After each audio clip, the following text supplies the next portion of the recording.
ازيكم يا جماعه، عاملين ايه؟ يا رب تكونوا بخير.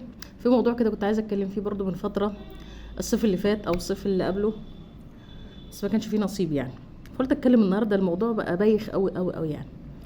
آه الناس اللي بتروح الساحل، ايا كان بقى، ساحل شرير، ساحل طيب، ساحل نص نص. انت كواحده بلوجر او كواحده فنانه او واحد معرفش ايه او واحد برضو فنان، رايح مكان انت عارف ان المكان ده اسعاره غاليه. اسعاره غاليه. انا دخلت مكان، اي حاجه، اي حد لو دخل مكان بيبقى عارف مستوى المكان اللي داخل فيه. رحت فندق مستوى عالي، مكانه جامد، كل حاجه هتبقى انت داخل وعارف المكان ده اسعاره عامله ازاي.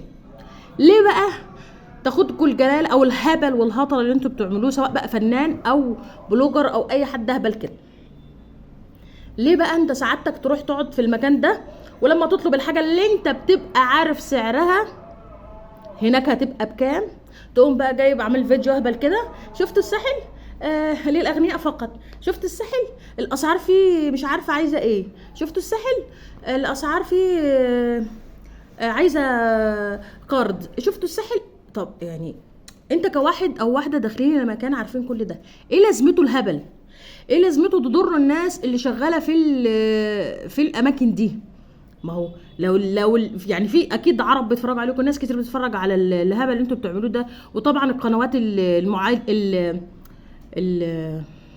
بتعادينا شغاله على الهبل ده كتير قوي، مع ان البلد اللي هم متلقحين فيها اكتر من كده، والاسعار فيها ازيد من مصر مليون في المية، بس ما بيعملوش زي ما انتوا بتعملوا عندنا كده. انتوا بقى بتطلعوا تتكلموا الهبل ده. لو واحد شافكم اتفرج عليكم قال ده كده مصر اسعارها غاليه، مع ان عنده في بلده اسعاره غاليه، انت ضريت اللي بيشتغلوا فيه، انت ضريت اللي بيجيب لك ازازه الميه، انت ضريت اللي بيجيب لك، اللي بيفتح لك الباب وانت داخل اي فندق او اي مطعم او اي كافيه هناك، انت ضريته. يعني انا مش فاهمه انتوا بتستفادوا ايه من الهطل اللي بتعملوه ده، والله العظيم مش فاهمه. وانت كفنان معلش، يعني انت سعادتك لما بتعمل فيلم حد بيجي يقول لك ده التذكره فيه بكذا؟ حد بيجي يقول لك ياه لا احنا مش داخلين، اصل التذكره بتاعته عاليه قوي؟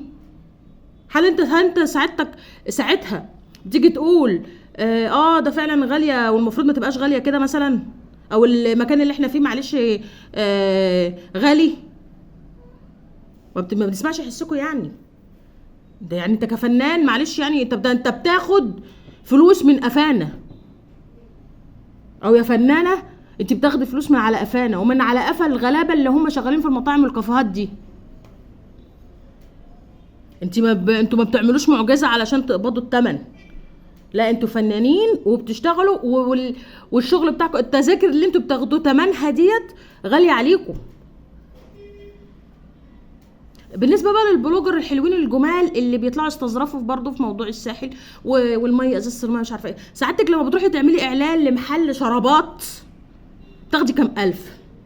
على ايه؟ ولا على اي حاجه.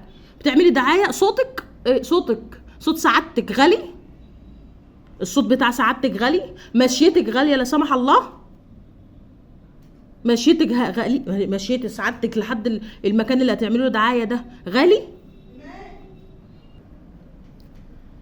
وقتها بتيجي تقولي ولا بتتنازلي عن الفلوسك بتاع الاعلانات عشان تقولي دول ناس غلابه ومش مشكله اما اعمل لهم دعايه ببلاش؟ لا انتوا بتتنططوا، ده انتوا نضفتم من ورا الهبل اللي بتعملوه ده، نضفتم، وكل واحد عارف نفسه كان ايه وبقى ايه. انتوا كده عاملين زي المحدثين نعمه، انتوا عاملين زي المحدثين نعمه. تروحوا عارفه داخلين كافيه ولا مش عارفه ايه في الساحل وتقولوا ياه ده غالي قوي. حضرتك المكان اللي صاحب المكان ده واخده غالي جدا، اللي شغالين فيه، المكان اللي هم شغالين فيه غالي جدا، بيطلع مرتبات، اضاءات، حاجات كتير. انت ساعتك مش هتفهم حاجه زي كده، لان انتم ده كبركم تطلعوا تهبلوا بالهبل ده. ازازه الميه، شوفوا ازازه الميه بكام؟ ما انت رايح مكان غالي، طبعا زي غير المتخلفين التانيين يخشوا اي مطعم في مصر يعملوا وبيشوفوا المنيو بتاعه بالاسعار. انا واحده بتشتريش لما بشوف الاسعار ببقى عارفه اسعاره كذا، اروح طلبت حاجات غريبه ولا الفاتوره ب1000 ولا مش عارفه كذا. شوف المكان الفلاني غالي مش عارفه. انت هطل اللي عامل ولا انت هطله اللي عامله؟ انت اللي طالبه وشايفه الاسعار. مفيش حد شدك كده من بره وقال لكم تعالوا كلوا من عندنا، انتوا عارفين الاسعار. تيجي انت بقى تعملوا وتفردوا صدركم على اماكن وبعدين تعملوا فيديوهات هبله ياخدوها المتخلفين يشيروها وهوبا الحقوا مصر معرفش ايه هوبا مش عارفه ايه. الاماكن اللي بره كلها اسعارها نار، والبلاد اللي فيها سياحه اسعارهم نار. ما حدش بيطلع يعمل زيكم. ليه بتحسسوا الناس اللي بره ان انتوا جعانين؟ ليه بتحسسوا الناس اللي بره ان انتوا جعانين؟ الحمد لله احنا عمرنا ما جوعنا، بس انتوا اللي جعانين. انتوا طالعين كده من بيت شح وعالم جعان، هتعيشوا وتموتوا جعانين. بلوجر، فنان، عمل اي شخص عمل فيديو على اسعار الساحل، اسعار اي كافيه بره، حتى الساحل في اي مكان في الدنيا، وهو عارف ان الاسعار دي غاليه وعمل الفيديو لهبل عشان يعلي ريتشه ويقبض من ورا الفيديوهات الهبله دي، انت شخص جعان. انتوا اشخاص جعانه طالعين من بيت شح وناس جعانه. مش هقول غير كده، والسلام عليكم.